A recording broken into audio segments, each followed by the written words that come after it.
Welcome everyone to the 2020 World Championship Finals and the countdown ahead of DAMWON versus Suning. 6 weeks ago, we kicked off the 2020 World Championship and fans worldwide rallied behind their teams, gearing up for battle on Summoner's Rift. And in that time, we witnessed elation, heartbreak, and history in the making. Right at the start, we were treated to the most exciting play-ins ever, with every single team making a run for the group stage. And history was made with the Unicorns of Love making that group stage for the first time. A crowning achievement for the organization, the squad, and a promise that the LCL is only just getting started. Now, the group stage did not bring as many upsets as some had expected, but we did see the rise of a phenomenal dark horse alongside the established pre-tournament favorites of DAMWON, JDG, and Top Esports. And it was the LPL third seed Suning that dark horse, with the cutesy lion logo, 4 Worlds rookies, a Vietnamese prodigy jungler, and LMS legend Sword Art. They took the world by storm and first place in Group A, with still a lot more to show. Now, when all was said and done, the knockouts would once again be populated by the LPL, the LCK, and the LEC, just like the year before. Now, the biggest upset of the group stage may have very well been its conclusion, the knockout draw. LPL on one side and LCK on the other, with an LEC challenger on each side of the bracket. Now, our next historical moment took place in a quarterfinal between Fnatic and Top Esports, who delivered the most exciting match of the quarterfinals and perhaps the tournament. Having struggled against LPL teams in the knockout rounds for years, Fnatic were monumental underdogs.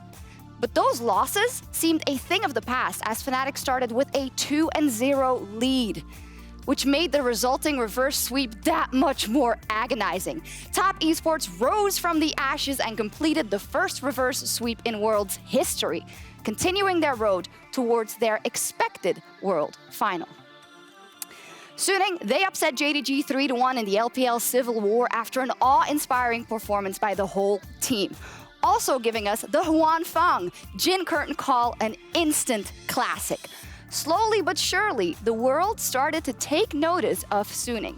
Now, on the other side of the bracket, it showed complete dominance from the victors, as DAMWON continued on their warpath by sweeping aside DRX, and G2 making quick work of Gen G. And then came the semifinals, where G2 and DAMWON faced off for their tournament lives. A rematch from Worlds last year, where the LEC champions defeated the young LCK lineup. Now, G2's LCK Kryptonite was not potent enough, and DAMWON enacted a revenge on G2 that was a year in the making. They proved their reputation as tournament favorites with a commanding victory. Now, for Top Esports, their closer than expected win over Fnatic proved to be writing on the wall. It was Suning who would shock the world and claim victory over the LPL favorites. Bin, SOFM, Angel, Huanfang, and Sword Art, each with unreal performances, outplays, and journeys to lead them here, the World Finals stage. An LCK versus LPL final for the Summoners Cup. A chance for Suning to win a third straight World Championship for the LPL, or for DAMWON to reclaim the crown back for the LCK on their opponent's home turf.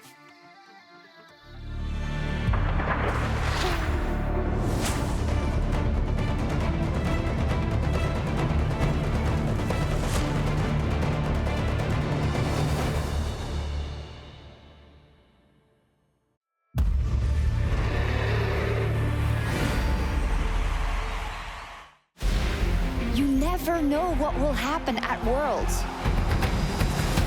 The stage is set, the curtain is drawn. 没人能够预见会是这种情况。 This is the game people want to see. 新的王者诞生了 Kaboom! They've lit the fuse. 你看到了吗 They're gonna win. This is it.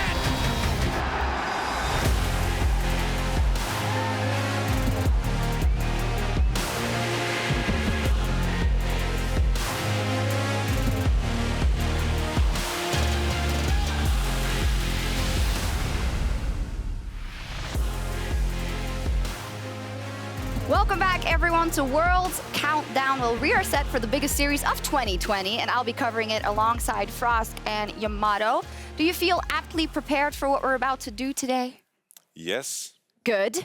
I mean, I don't know how we follow that whole thing up, but I mean, let's talk about it a little more because it has been an awesome tournament. And before we get into DAMWON versus Suning, let's take a moment to celebrate the greatness of Worlds 2020, all leading up to today's LCK versus LPL finals. So as said already, play-ins were very exciting, and all of the regions really showed up to play, but it was the Unicorns of Love for me that took the cake in terms of the surprise and the history that was made. And I love the line that you use, SJOKZ, of the LCL is just getting started. The Unicorns are just getting started. When I had a conversation with Sheepy, he was talking about how this is the best team that the region has ever put together. They're very young, they're very hungry, they want to stay together, and the expectation should be that you will continue to see this exact team, this exact lineup year after year. So now we already established that they can make group stage. Can they go beyond that?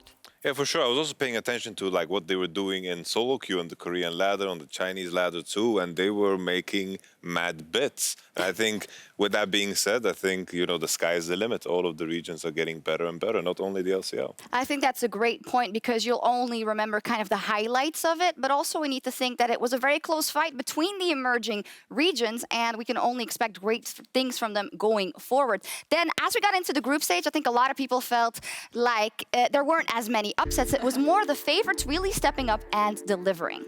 Yeah, for sure. I think it was kind of a warm-up for the top 8 teams at the tournament. But looking back at this, now that we've seen some of the best of fives, looking at, for example, Group A, how far Suning and G2 got, you look at that group as more of a group of death, and you kind of look in hindsight that things tend to change as you go deeper into the tournament. Now you think of Team Liquid, oof, 3-3. That kind of blows when you think of it in hindsight. Yeah, it's actually great performance when you look at how far the teams got. But Frost, a lot went to expectation, I would say, in that group stage. Yeah, and it kind of felt like, I love this sentiment that we saw kind of around the community and social media in general of if you took any one of these top 8 teams and put them into former world championships, that they could potentially have been a world champion at any other tournament. You know, that was just how stacked it was, and I felt like that's also why we saw, you know, less upsets. It's because the elite teams that came here were just frankly on such a different level. It was such a high level of competition. Although then when we got into the knockouts, we did see a couple of 3-0s, right? Especially on the LCK side of the bracket. And overall, EU fell short just of a 3rd final in a row, was stopped in their tracks by a strong DAMWON. And on the other side, we had the LPL Civil War and Fnatic. And in the end, it's Suning that came out on top. Yeah, it's absolutely wild to think of the journeys that, you know, looking at Suning, they beat out 2 potential tournament favorites, JGG and Top Esports. I had very, very high expectations. Suning with the dark horse, G2 on the LCK side, sticking true to their name, but then falling short against potentially the world champion. I don't think there's any shame in that. And I love the fact that the bracket was split on time or on terms of that teams knew each other really well, the LPL side, the LCK side, because I think it completes a completely different animal in a best-of-5 series. You're no longer seeing what is the best form of Suning in a best-of-5. You're seeing what is the best form of Suning versus Top. What is the best form of Suning versus JDG? Because they know those teams so well, it changes the complete meta of the series. And the LCK was the same thing with, you know, maybe a G2 or Fnatic sprinkled in there, but now we have 2 very different metas, 2 very different priorities that are going to be clashing in the final. Exactly. For DAMWON specifically, they're named as the savior of the LCK because they have a chance to bring that cup back. But Frosk, I know you've been adamant also about the fact that we should give the respect to DAMWON for DAMWON and not necessarily for being the savior of the LCK because they're here to stay. Yeah, and I just want to celebrate DAMWON for who they are as individuals and who they are as a team and not get them lumped up in the birthright that is LCK dominance. You know, this is a team that had many stumbles in its road here. You know, they went to the quarterfinals, they fell to G2, they had a rough go of it in spring, falling down to DRX, then they came back in summer, they were so much more dominant, changing up the coaching staff, grabbing Ghost, and just this whole evolution of what was a young, promising squad, and seeing that potential realized. I just don't want to sign that off of, it's another Samsung, it's another SKT. It's like, no, this is a completely different beast right now with DAMWON, and they deserve that respect. Yeah, for sure. I think, you know, looking back at facing DAMWON in the LCK, you know, the one peace of mind that you had after getting annihilated by them was that they're most likely going to annihilate everyone else too. Everyone else at the World Championship. I mean, that's happened so far. We'll see if Suning is next up on the chopping block. They are the dark horses. Really, not a lot of people saw it coming. I mean, they saw the potential, but there's a difference between potential and making it happen on the biggest stage of the world time after time after time. And that was the coolest thing about Suning's storyline, and I think that's what should really be celebrated and recognized. Everyone knew that there was going to be a time when Suning had the potential to rise up. SOFM has been talked about for so long. Sword Art is a legend in his right, and you had promising rookies like Huang Feng taking the stage and all of this hype around them. But no one expects them to reach that potential in a Worlds quarterfinal, and then in a World semifinal, and now potentially in a Worlds final. It was always, someday this team can be amazing, but no one expected it in the biggest moment, on the biggest stage, in the biggest spotlight. And watching Suning throughout the LPL, looking at them and their growth, all of that happened during the summer, but you could still see these moments in time when they showed individual greatness. And I think that's where the conversation of potential comes in. What is the mechanical prowess? What is the ceiling of each individual? Because team play, meta play, these are things that can be taught, but individual play at the level that Suning has shown, that is very tough to teach. That is difficult, and we saw it last week. Suning beat Top Esports in an epic series, and one of the most memorable plays was SOFM's four-man Cataclysm, our Red Bull top play. Teleport now used for him to push the bottom lane just to get the minion wave in place first for this dragon. This is the thing. The dragon soul points don't stop coming. TS still on that dragon soul point. They are more down in gold this time, and there's the engage. Stun, shock with big damage. Bin stays alive. A stun once again finds its target. Up at the top goes SOFM. Knockups even more. Here comes a Kali over the top as well. Is that enough damage? Bin wants another, and Jackie Love drops yet again. They find kill 2. They will find kill 3. Suning will not be stopped. They will not be denied their vengeance from the regular season.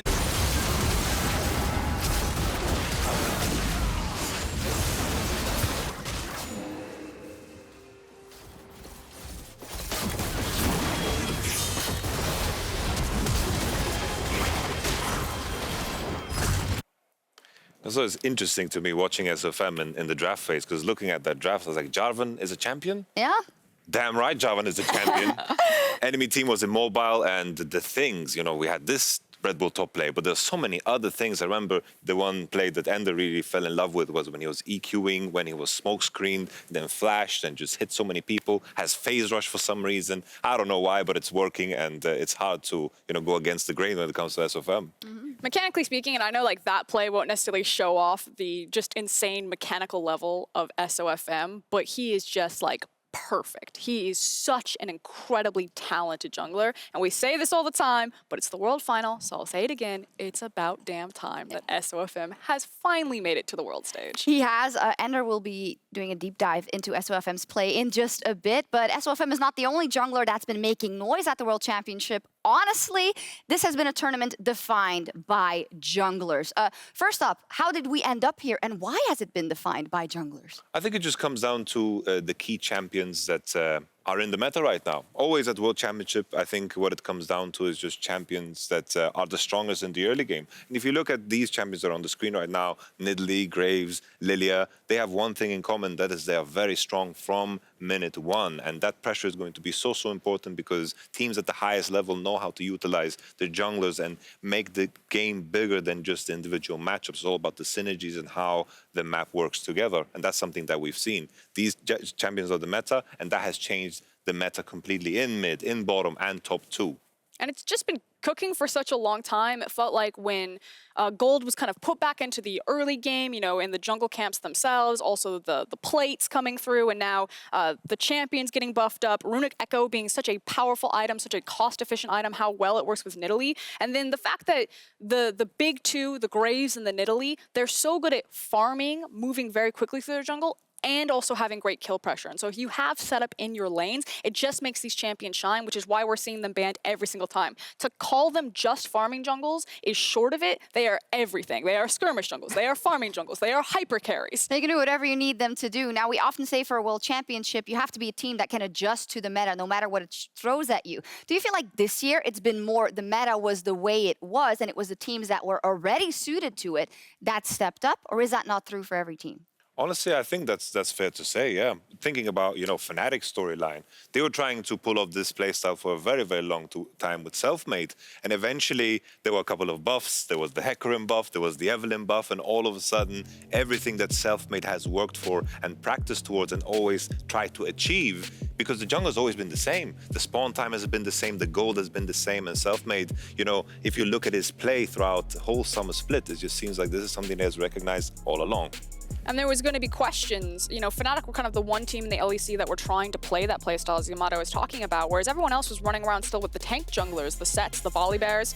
Whereas LPL, LCK, and even in the LCS, you were seeing a lot more Nidalee, a lot more of the Graves coming out earlier. And it was always a question as we headed towards World, what was going to prevail? And now the two junglers that are standing atop it all are the Graves, the Nidalee players of the world. That they are. One final mention maybe for Karsa, also because it's such a heartbreak for him in terms of story with top esports, the fact that he's been vying for that world championship for so long. And he tried his darnest. He actually played out of his mind for many of the important games in this tournament. Yeah, and I love what you said just a couple of weeks ago, SJOKZ. Karsa was destined on two different teams. He was supposed to lift the world championship with RNG. He helped them lift their MSI Cup, and then they fell short to G2 in that year. And now on top esports, the #1 seed of the LPL, what most people are considering the most dominant region, and then cut down short by a team that they 3-0'd in playoffs. So it has been a heartbreak story, especially on the other side that it's Swordart that took him down, but just a heroic effort on his Lee Sin. Just, I think Inder said God mode in his Nidalee and Lee Sin game. Yes, God mode indeed. Yeah, and it's not only kind of, we were talking about the jungle, but I think what at this point in the World Championship, it's also, we've said goodbye to so many of these players that this was their only aspiration. This is what you work for an entire year, but you have to be the best of the best, and there are only two standing. I mean, Swordart in his video said, I hope that if I perform and win this championship, that people will remember me. And it's like, we'll remember you, Swordart. We'll remember you. We'll remember you, Karsa. Don't worry about that. Of course, we're going to dive very deep into SOFM and Canyon later, but soon we're going to hear from Dash, Raz, Azale, and Kobe as they take us on a walk through 10 years of World's history. Hey, don't miss it.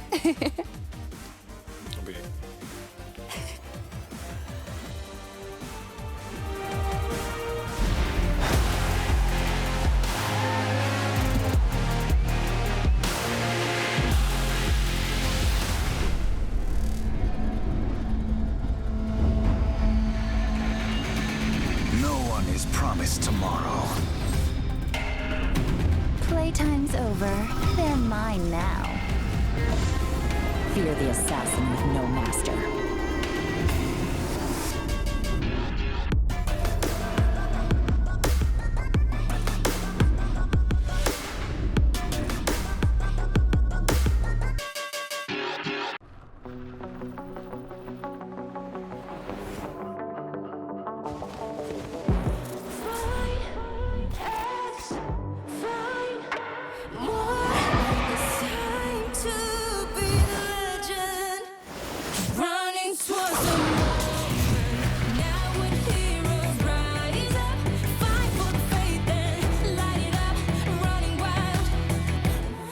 Can always be the legend.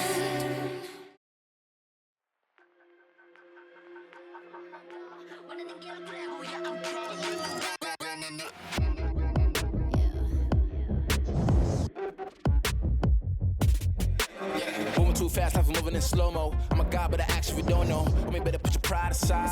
I'm a Benz, get more like a Volvo. Your best stuff looks like my words. Synapses, fire, and burst. Got the whole crew with me, about to do damage. You know we ain't average. I ain't gonna say this again, but it's in my time. Better look in my eyes. I'm a genius in the skies with my heart on my sleeve. You force you a block to a king in his prime. Everybody got a line. Sit back with the stars in line. I finesse like my life on the 9 was a diamond in the rough, and now I shine. No one could stop us, they'll try, but they won't. Nada nos puede parar. Oh no.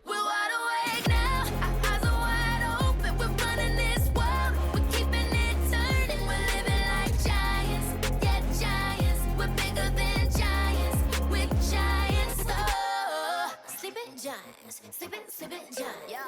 Shutting it down. Been in the grind of my people all up in this place. Spinning this thing. Go to my rank. Royalty up in my veins. I'm loco, think I'm so cold. I say something, ain't no going back. Now they ask where Kiki's at. I'm like, you can't hang with that. 쏟아져 빛이 멀게 된 눈이 멈추지 않아. Once we go, 내게 더운 날로 모든 배워 빨리 달려. 넌 못 따라와. True damage we do it. True damage 보여줄게. 뭐든 쉽게. 이기든 지든 my crew make the beat. No one could stop us, they'll try, but they won't.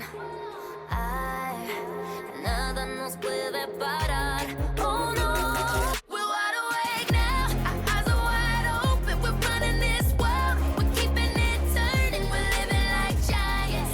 Yeah, giants. We're bigger than giants. We're giants. It's not the way we're coming right back. This time you're gonna see how we do it like that. We're living like giants.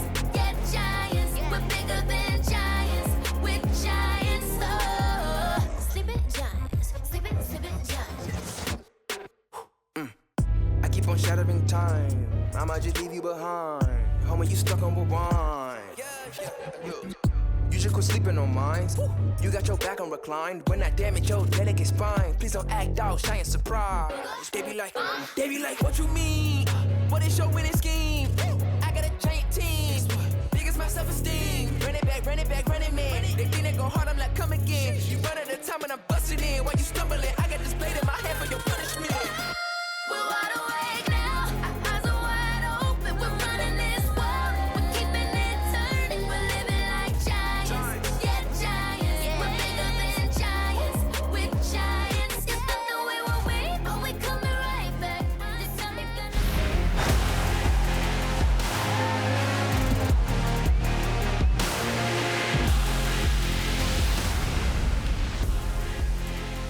Welcome back to World's Countdown, where I'm joined by Raz, Azael, and Kobe in celebrating the rich history of the World Championship. Gentlemen, 10 years of history to celebrate here as two more teams take to the stage to complete that decade. But Azael, one best of five, that's all it is that stands between us and crowning a new world champion. How you feeling about it? I'm always so excited, man, when we finally come to the conclusion of Worlds. There's so many games leading up to this all year long. There's so much anticipation, so much hype to see who is going to be the best team in the world.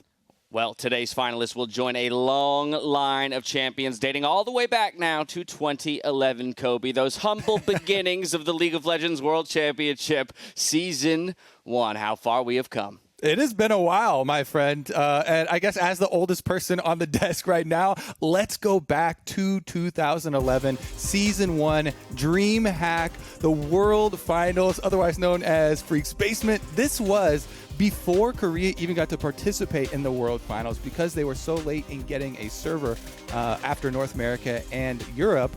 And this was the one that Fnatic won. It was, huge for them. Moving on to Season 2, though, this was the first year Korea got to come, and they sent a Zubu Frost with Mad Life, these legends, Cloud Templar. The big story was Taipei Assassins upsetting them, taking the victory there. And it wasn't until 2013, that fateful year, FLICKR's rookie year. He's coming off this hot Zed versus Zed outplay. The mechanics on this guy, everybody's got so much hype for this team. They crushed the entire tournament. SKT Telecom T1 begins their legend and begins the dominance of the entire LCK region.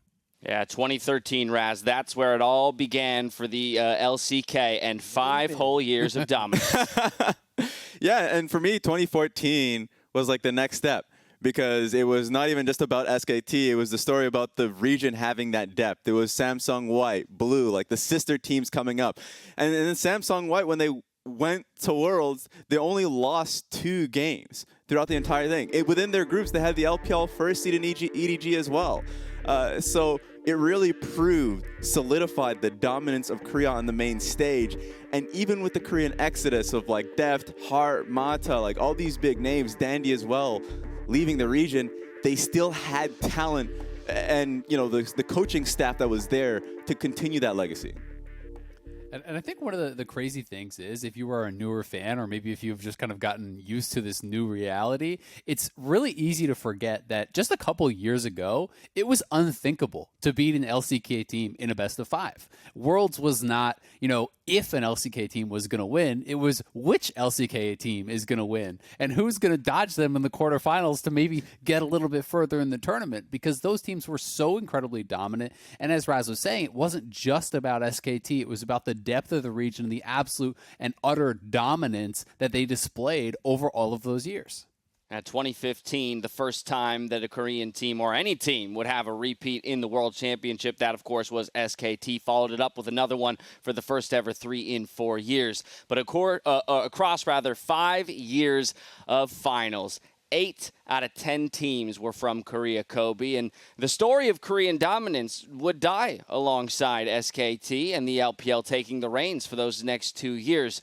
But while the LPL rose to dominance and began an era of their own, quietly amidst all of that, DAMWON would begin their own journey to the championship as the next generation of LCK finalists. And that's why I think the origin story of DAMWON is so cool and so exciting, because while LCK started to underperform at Worlds itself, that was the genesis for this team. In 2018, this team, before they were even in the LCK, were beating teams in scrims that were at Worlds of Worlds caliber, and it started to build this huge aura of hype around this DAMWON team. These young guys, scrim gods, and then when they did qualify for the LCK, they made it into the quarterfinals of Worlds that year, 2019 last year, losing eventually to G2 in the quarterfinals. And just 1 short year later, they have made so many improvements across the board for this team.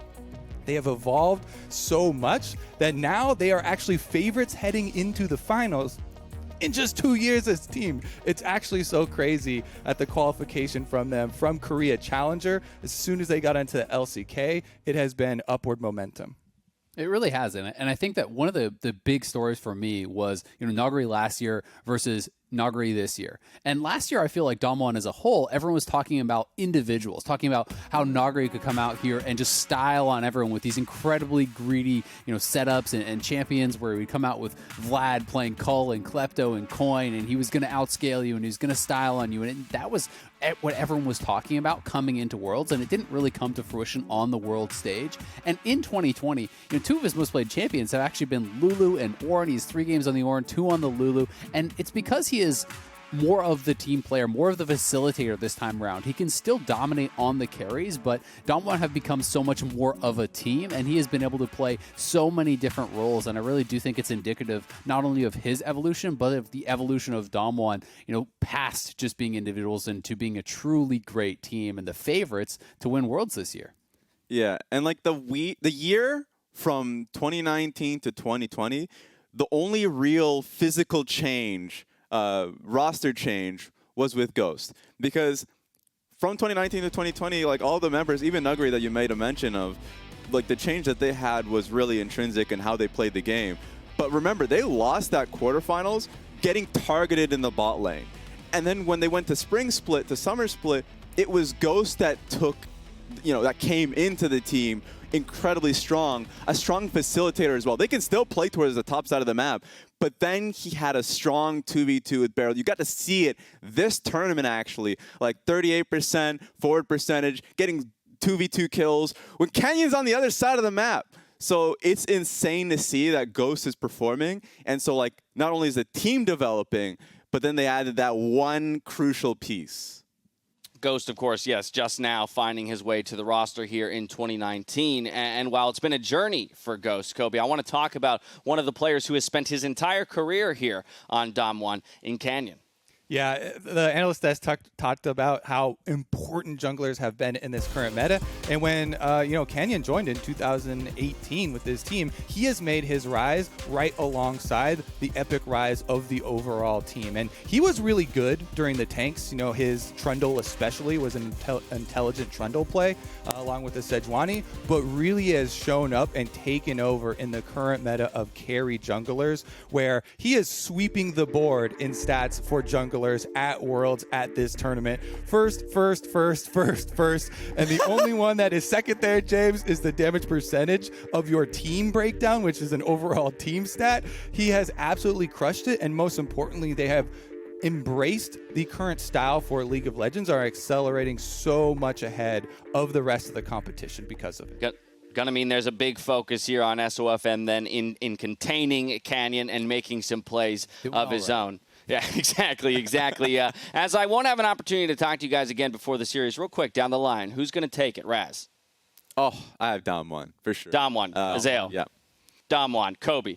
DAMWON has a higher percentage chance to win, but I'm going to put my prediction as Suning because games. Boom!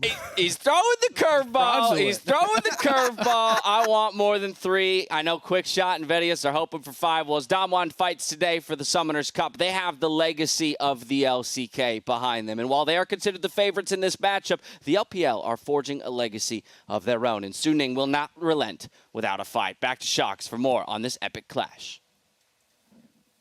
Thank you very much. Really love that contextualization of, DAMWON in the context of LCK and the history of the LCK in this first decade of the sport that is League of Legends. And the fact that they have risen so prominently from 2019 to 2020, but that it was 2 years in the making already, Yamato.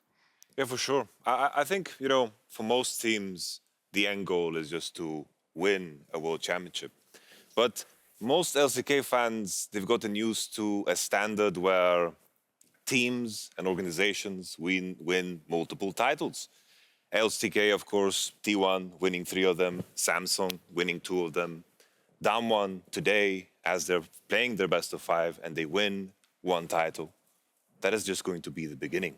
The standard is going to be set again for the LCK, and coming into the next year, the expectation will be that they're going to gun for another one, because that is in the end the LCK standard that it looks like we are going to head into coming into the coming years. Wow, I love the way you put that. And, you can't deny it with the caliber of play that this team has shown, FLICKR. And we know, however, it's very hard to keep going strong after you possibly pick up that World Championship today and kind of building on these strengths. But it has this aura of possibility when it comes to DAMWON because of how young they are, how driven they are, and how much they've already improved in a mere 2 years. I also think it's the combination, the marriage between, when Invictus Gaming won Worlds, when it like changed the world, and G2 then won MSI, and I think DAMWON have this marriage of taking the learnings from IG of having incredibly gifted mechanical players in every single role, and then marrying that with the LCK precision, discipline, and view of the game, and then versatility of everything else. They are just the complete package. They're very scary, and we are less than 30 minutes away from the biggest series of the year as this DAMWON and Suning face off in the World's final. And before we go to break, let's hear from some of the players thanks to the Oppo Cam.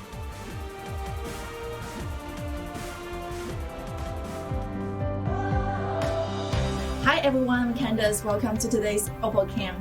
And now we're interviewing the 2 teams who made it to the finals to see how they feel. If you finally win the championship, so who do you think will be the MVP in your team? 결승 경기력에 따라 다르지 않을까 하는데, 근데 같이 지내는 사람으로서는 범부나 용준이 쪽으로 주고 싶어요. So what do you want to say to the fans who have been supporting you guys for so long? 오퍼 팬분들한테 되게 감사하게 생각하고 결승전도 잘 준비해서 꼭 우승할 수 있도록 하겠습니다. If you win the finals, so who do you want to share the news first? 那个就是我们李欣欣吧，李宁那个上路的，因为我之前就是我们18年、19年在就是李宁 SNAKE 那个时候，就是我们就是我看就是网天外面的网，就是他说我们就是2个最厉害的选手还没进的决赛，然后我现在20已经进了决赛，然后走到这里，然后我感觉他也是，然后我想他不要放弃。If you finally win the championship, so who do you think in your team will be the MVP? 我应该会想给我们 AD 吧，对，因为他其实承担蛮多责任的，因为我一直不爱发球。The final is about to begin. Let's cheer for the 2 teams.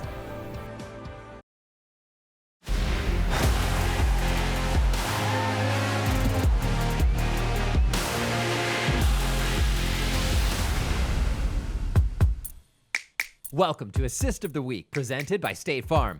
A brawl broke out in the bot lane during DAMWON Gaming versus G2 Esports, where Mickey X reminded everyone it's never a good idea to stare at the sun. Not want to trade it back. Park's going in though. Has the heal. Ghost's going to go for one. Ghost now going to fish for two. Leona's strong, but is she strong enough? Fighting in the creep wave as well. Hits the Zenith Blade just barely. That's the stun. That's the cleanse. And oh, doesn't it feel good to be an 80 carry in 2020? Bye-bye, Ghosts.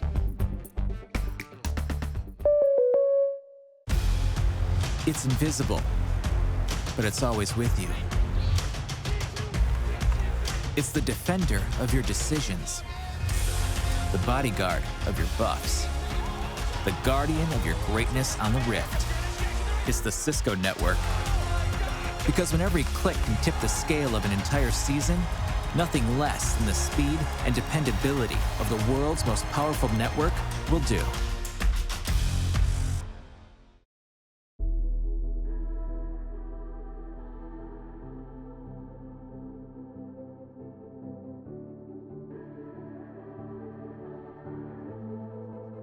Legends never die when the world is calling you. Can you hear them screaming out your name?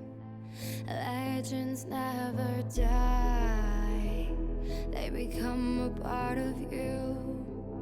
Every time you bleed for reaching greatness, relentless, you survive. They never lose hope when everything's cold and the fighting's near. It's deep in their bones, they'll ride into smoke when the fire is fierce. Oh, pick yourself up, 'cause legends never die. When the world is calling you, can you hear them screaming out your name? Legends never die, they become a part of you. Every time you bleed for reaching greatness, legends never die. They're written down in eternity, but you'll never see the price it costs. The scars collected all their lives. When everything's lost, they pick up their hearts and avenge defeat. Before it all starts, they suffer through harm just to touch a dream. Oh, pick yourself up, 'cause legends never die. When the world is calling you, can you hear them screaming out your name? Legends never die, they become a part of you. Every time you bleed for reaching greatness, legends never die. When the world is calling out your name, begging you to fight.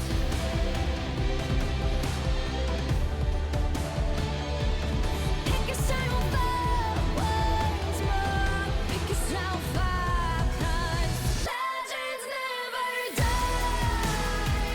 When the world is calling you.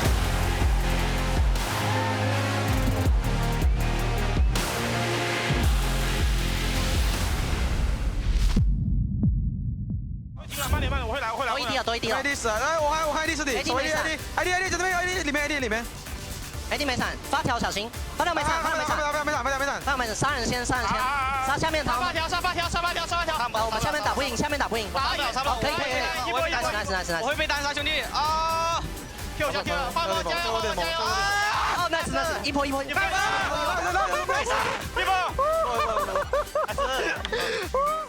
안 돼. 천천히 때려봐. 제발 와이즈 카드. 야 뭐야 세트 개쎄. 아 가보자. 어떻게 할 거야? 넥서 쳐봐. 쳐봐. 넥서 쳐봐. 넥서 쳐봐. 와, 왜 이렇게 세? 야! 야, 살려줘!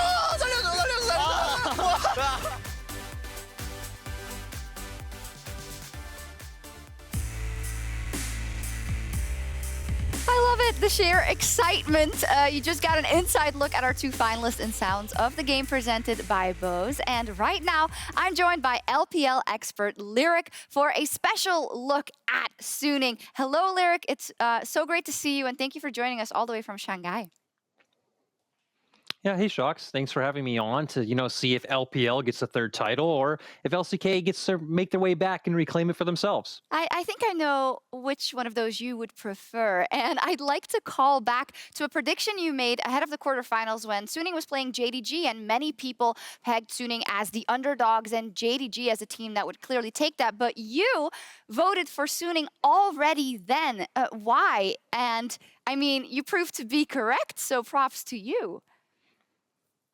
So I gotta be fair, I made that prediction with my heart, but still, when you looked at Suning as a team, I think they had a really good group stage, and just seeing the highs and the individual brilliance of this team all year long, I think their ceiling is one of the highest in the world, and there was no doubt that they had a chance to beat JDG. And it came true, and now they made it all the way to the finals. What we know from Suning is that they are scrim gods, right? Much like DAMWON, actually, in the beginning of their record, let's say 2 years ago, we already heard that they were scrimming and beating everyone. But it wasn't coming to fruition consistently in the LPL. But when did you start seeing signs of the ceiling that could be for Suning when you looked at the LPL this year, and particularly summer?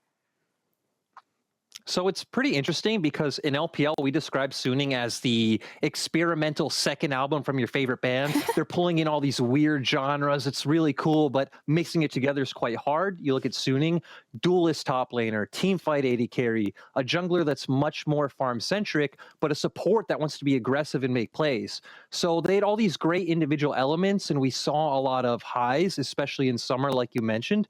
Bin was the third highest solo kills coming out from the LPL regular season. So I think summer was really the time that we saw a lot of these individuals develop. And the question was, can they bring the lack of experience and really translate that to a good performance at Worlds? And the answer was a resounding yes, and every single member of that team stepped up at this World Championship. But who would you say has been your standout performer for Suning so far this Worlds? I think this one has to be a combination of Bin plus SOFM. I think both of them are playing much better than we've seen at any point all year long, which again, this is at Worlds. This is the highest stakes there is. Absolutely blows my mind. What we saw Bin do against 369 was absolutely amazing. And SOFM has really stepped up to take on a carry role. And I feel like even his team fighting has been way better than what we've seen all year long, especially with that beautiful Jarvan ultimate that you guys showed earlier in the show.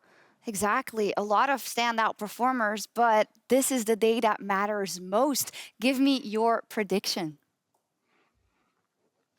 So I got to preface, right? DAMWON is the clear favorite, but I'm coming on as the resident LPL connoisseur, so I need to go with Suning. I definitely think there's ways Suning can win. I'd love to see some early aggression on top side, see SOFM bring some early ganks, force Canyon onto the map, and that is how our Lion lads will take it. I love it. No one's going to blame you for believing in the team of the LPL that you are a fan of course. Thank you so much, Lyric. We'll talk to you hopefully a bit later as well for some analysis. Enjoy the series. And now both of these teams are in the final for the very first time, and they have arrived at the Pudong Stadium in Shanghai, the last stop on their World's journey.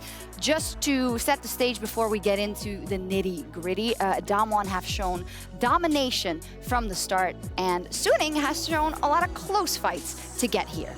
I think at the same time, though, looking, it's such a tough thing to judge because Suning beat tournament favorite after tournament favorite. They beat G2, previous world finalist, MSI winner, and then they went on to beat JDG, top esports. That those fights are bloody, it's understandable, but at the same time, I have to agree that DAMWON have shown so much class that it's hard to take anything away from them. Yeah, it's that idea that they look like the complete package, that they can do anything, that they can play their style, they can play your style, they can carry from any position, they can pick when and how they're going to beat you.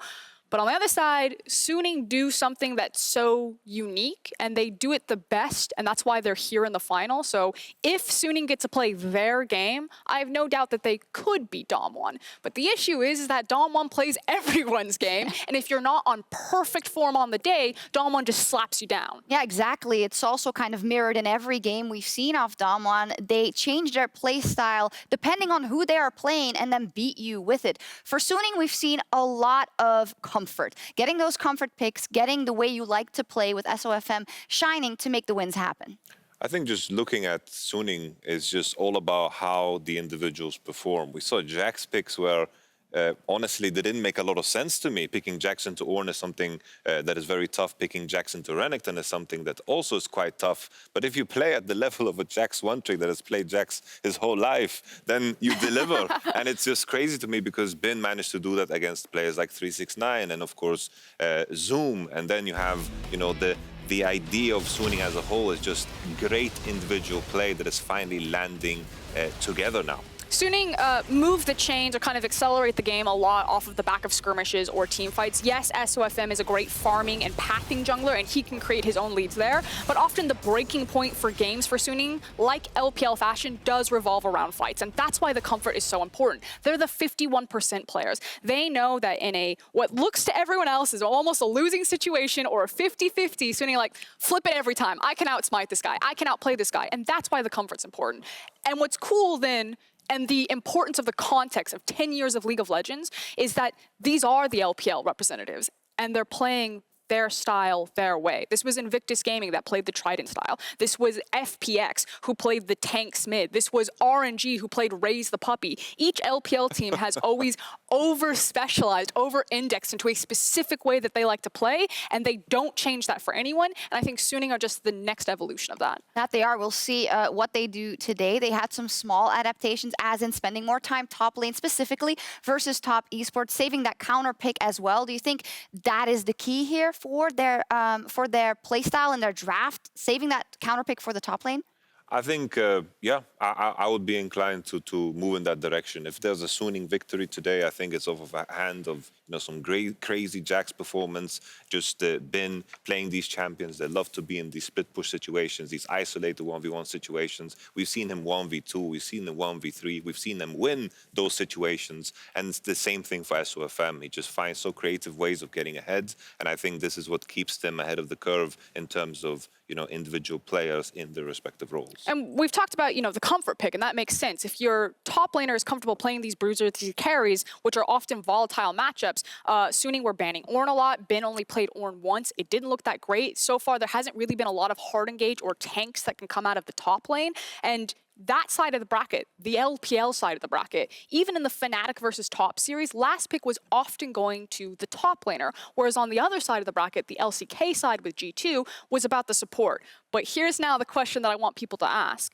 In group stage, when Suning weren't against LPL teams, they were playing a different style. It was more of the farm-heavy junglers, the Kindreds, the Graves. On the LPL side of the bracket, facing teams they really knew, they went back to their domestic style. They went back to camping for Bin and trying to exploit and make him the carry and the difference. So against DAMWON, is it Graves and Nidalee and Kindred, or is it going to be the Lee Sins, the Shins, and the Jarvans? I love that. The promise of, hey, we can do something different. And when we look across the other side at DAMWON, they really haven't been pushed this World Championship. And in comparison to Suning, they have shown a wealth of versatility in terms of what lane they want to carry out of, what style they want to play, when they want to pull the trigger. You never really know.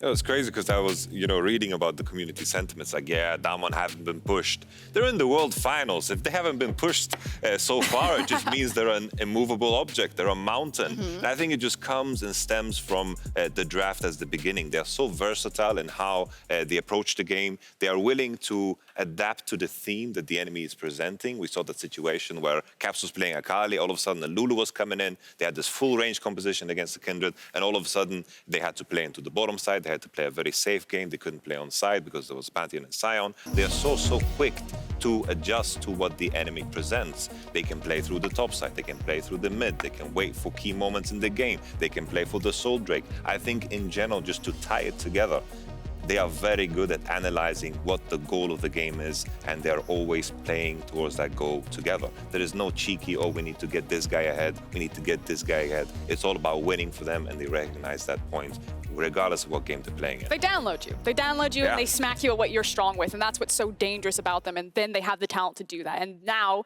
it becomes, what game plan do Suning then play into DAMWON? If they try to play Bin into Nagari, like, Nagari's a great carry player. Who knows that maybe the tank bans come in, Nagari throws away the Orns, and the Lily's like, you want to go? Okay, let's do some Jace, let's do some Jax, let's play some Kennen. We'll see. Indeed, DAMWON have a lot that they can show us today. And if Suning are to take down the mighty DAMWON, they need a huge performance from SOFM. So Ender, tell us more about this new superstar from Vietnam. All right, SJOKZ. Well, SOFM Style of Me is the most interesting jungler in the world. From his variety in champions to his iconic builds to even the way he clicks, there isn't anyone quite like him. The things he does, it's just weird, but I love it. SOFM has played 6 unique champions so far at Worlds, and at first glance, nothing seems out of the ordinary. The farming picks, the meta, it's really what you expect. Yet SOFM has not been tied down to any one style at Worlds. He's pulled out his signature Lee Sin twice, and has also picked Jarvan and Shen, 2 champions that no one else has really been playing. In a meta defined by carry jungle picks, SOFM has managed to impress on teamfighting tank picks. These champions play differently in the early game and drastically change his approach to teamfights as he steps into an engage and frontline role. This gives Suning a lot of flexibility in style in their drafts. From his iconic picks to his iconic build, SOFM is unrivaled as an innovator. Focus on the items here: Spirit's Visage, Knight's Vow, Warmogs. He'll run a similar build on the tanks he plays, and when you rally the healing together from Lee Sin's Safeguard, Knight's Vow, and amplify it with that 30% healing boost from Visage, you get an unkillable and insanely mobile champion with max cooldown reduction. It's cheap, it has the stats you want, and with Warrior, Challenging Smite, and Lee Sin's base damages, SOFM remains a nuisance for any carry he can connect a Sonic Wave on. And Knight's Vow, Visage, this combination alone is strong enough for him to still run this build on other tanks by binding with a strong carry to heal him up via that Knight's Vow in fights. Now, it just goes to show that SOFM spends so much time out of the game still studying it, looking for any edge he can get, and his play in game backs it up. I want to pull up SOFM's pro view from Game 3 versus Top Esports last week so we can get into the mind of the player and see exactly what he saw. In this game, he's playing Shen versus Karsa's Lee Sin. Now, at the start, he's going to look for a bot side clear, everything going towards the plan. But as you see, Lee Sin passes over a ward headed to his top side. So he immediately smashes tab, sees there's 4 CS, which means all Karsa has done so far is clear his red buff. Now, SOFM knows that red to red is just 2 camps. That means Lee Sin will be stuck on level 2. So instead of fighting and throwing the game over a scrap on the red buff, he's going to finish off his wolves, so he ticks over to level 3. Now, he's looking to fight. He's going to start pathing towards that top side of the map, seeing it getting really, really aggressive in the early trading. Make sure he's there to cover in case Karsa wants to go on to Bin. But as soon as he sees Karsa path into the jungle, he tracks him. He wants to hit him. Now, this ward on your screen, it might look a little whack right here, but it actually sees right around this wall, and it would show if Karsa were to walk over to his blue buff, while also being in a position where Karsa would not see that ward pop up. So as soon as it's clear he's not going to that blue, he's stuck on his Grump, he's going to come around the wall, go for a big trade. Karsa's forced to smite, so he gets that last hit. Now, here's where a lot of junglers would take their winnings and leave, and because you see from mid lane, that Echo is already starting to roam up and look to punish. So what does he do? Nah, he says forget that. He pulls off the dive. He knows these champions are low. He has his taunt. He's going to knock them down because he knows the amount of time he has to make that play before Echo can show up, even in the 2v2 tower dive.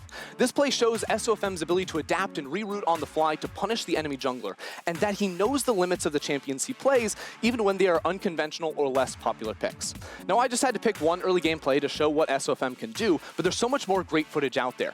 When SOFM plays, you can expect his pathing to be based first on efficiency, maximizing the amount of EXP he can pull out of those jungle camps, and he also loves to get into the enemy jungle. Not necessarily for the kills, like we saw in this clip, but to steal camps. If he farms the enemy Raptors a single time, expect him to live there for the rest of the game. He's got that 2-minute timer locked in his brain, and he's going to be there when they respawn.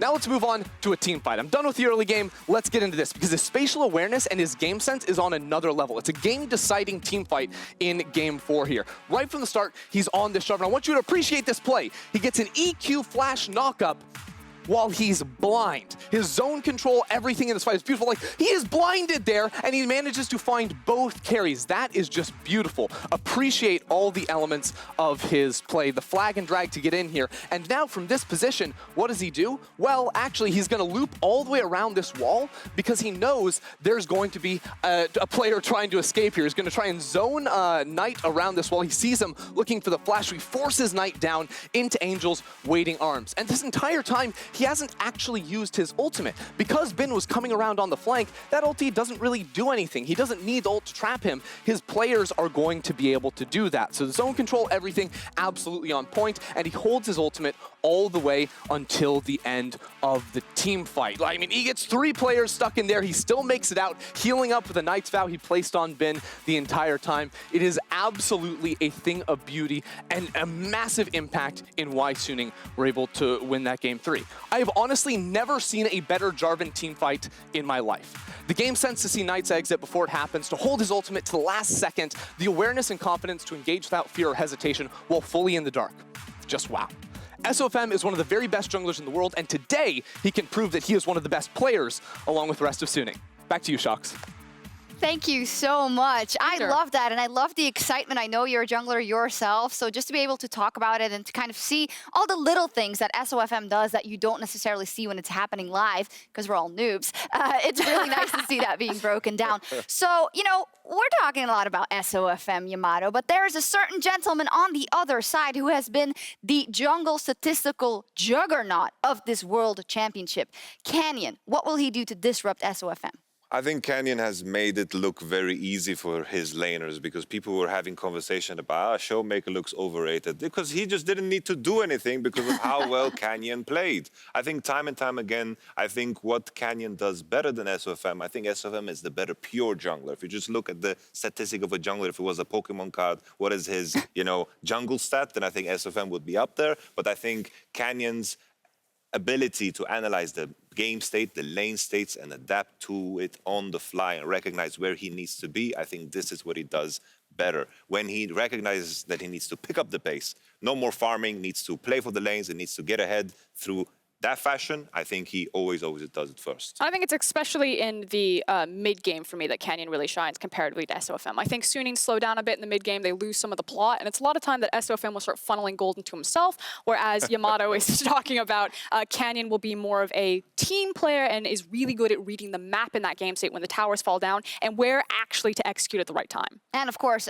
we can talk about all of these players on each of the lineups, but we have to pick a couple because we don't have unlimited time. And I just want to come back to the top lane once more, because for me, Bin has also been a standout player, no pun intended, for Suning, but now he's up versus Nagari, who has shown so many different looks throughout this World Championship. This is so exciting because I feel like Nuguri has taken form in a way where he is able to play in team environments more, where it's all about the 5v5 fights, the Kennen ultimates, the Lulus, the Orns, and even the GP, something that Bin has played, while Bin is more the individual player. He likes to play the counter matchups with the JAKZs, with the GP as well, and the Aurelia pick. I think it's all about individuality for Bin, but at the same time, Nuguri has shown in history that he's the type of player that can fight back in some of these matchups. So it comes down to me to the champion choices. I think these two players are evenly matched. Red side is going to be so huge for them in terms of the counter pick.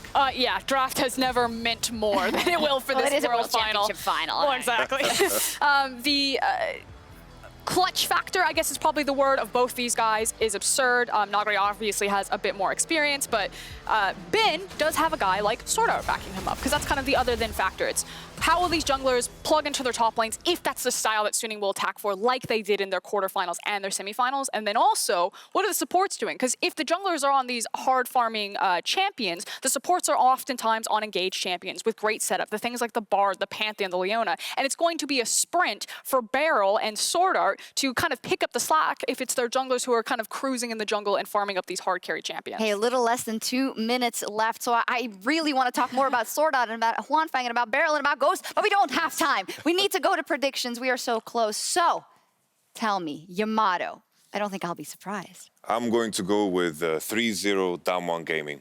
The reason is because Suning, while they have fantastic individuals, and they have such an amazing ceiling, that takes time. And I think this was the same story in the same way I would describe Damwon last year. Fantastic individuals. They just need to figure out how to play together, maybe get a ghost in there, and that works. And finally, the story has come to a place where I think a fist is going to beat 5 fingers.